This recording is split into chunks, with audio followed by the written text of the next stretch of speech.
สบายดีมื้อนี้พบกันอีกแล้วเนาะมื้อนี้พาแบบงามๆหลังนี้มาชมให้เบิ่งเนาะพามาชมนำกันว่ามักสไตล์แบบนี้บ่ผู้ใดที่ว่ามักสีออกโทนเข้มโดดเด่นกับสีแดงหลังนี้เลยผู้ใดที่มักสีโทนแบบฟ้าๆสีอ่อนก็สามารถปรับได้แบบนี้คือกันเนาะมักแบบใดเราก็จัดให้ได้ สำหรับเรือนชั้นเดียวขนาดประมาณกับหลังนี้ก็ถือว่าเป็นขนาดเรือนที่ว่าใหญ่แล้วเนาะตัวนี้จะมีหน้ากว้างก็คือ 16.5 เมตรเนาะแล้วก็ความลึกทางหน้าไปทางหลังหัน12 เมตรจะประกอบด้วย4ห้องนอน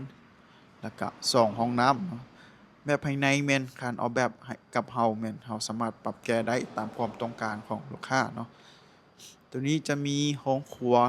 ภายในอยู่นำเนาะจะ4ห้องนอน2ห้องน้ำแล้วก็มีครัวภายในมีห้องรับแขกมีระเบียงเนาะถือว่าองค์ประกอบครบเลยเนาะหลังนี้